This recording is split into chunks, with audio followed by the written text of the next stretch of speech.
Hey, 1st through 4th grade leaders, this Sunday we're going to change things up a little bit with our format to give you the opportunity to build deeper relationships with your kiddos. And I'll explain that in just a little bit.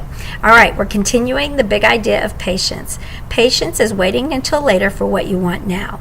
This is going to be a great topic. We are going to dive into the patience principle that King Solomon wrote about in Proverbs chapter 14, verse 29. Here's the verse. It says, "Anyone who is patient has great understanding, but anyone who gets angry quickly shows how foolish they are."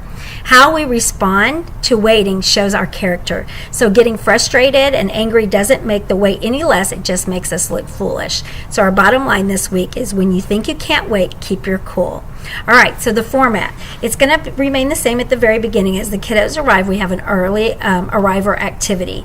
We have for 1st through 3rd grade, we're going to have a leader sheet that they're going to fill out that looks like this with directions on it.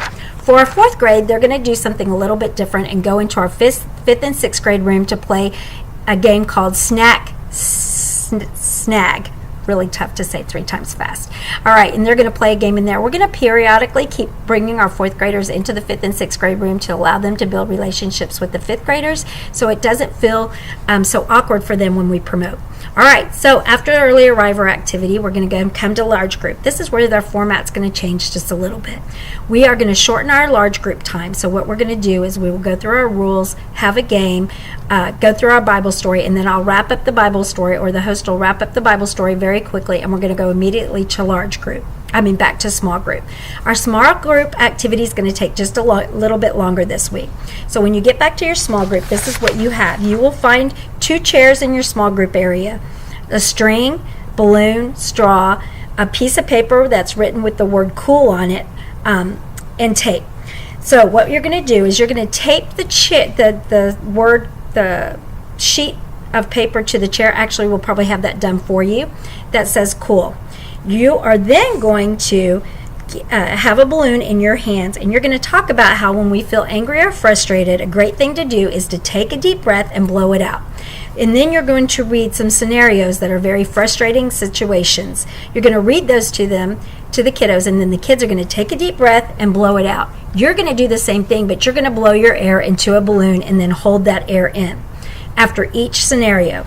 Then after you've done that, you're going to pick a couple of kids to tape the straw onto the outside of the balloon, pick a couple of other kids to pull the string through the straw, and then a couple of different kids to tape the string with the balloon and the straw to the chairs at a 45-degree angle.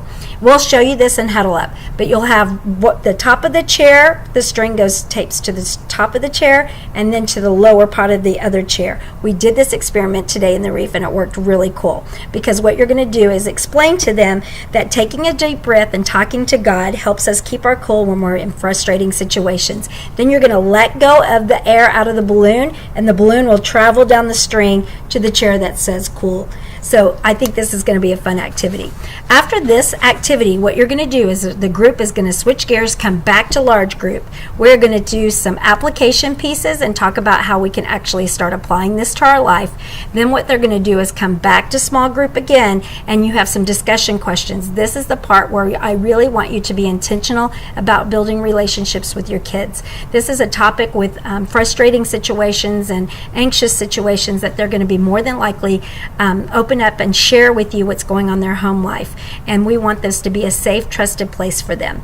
All right, and then you can end in a very short prayer time. I'm looking forward to seeing how the kids respond to this and changing the format up and giving you an opportunity to get these kids up and moving instead of sitting so much longer. I think that'll help with some behavior issues as well. All right, don't forget Huddle Up time, 8:35 for first service, 10:10 for second service. See you Sunday.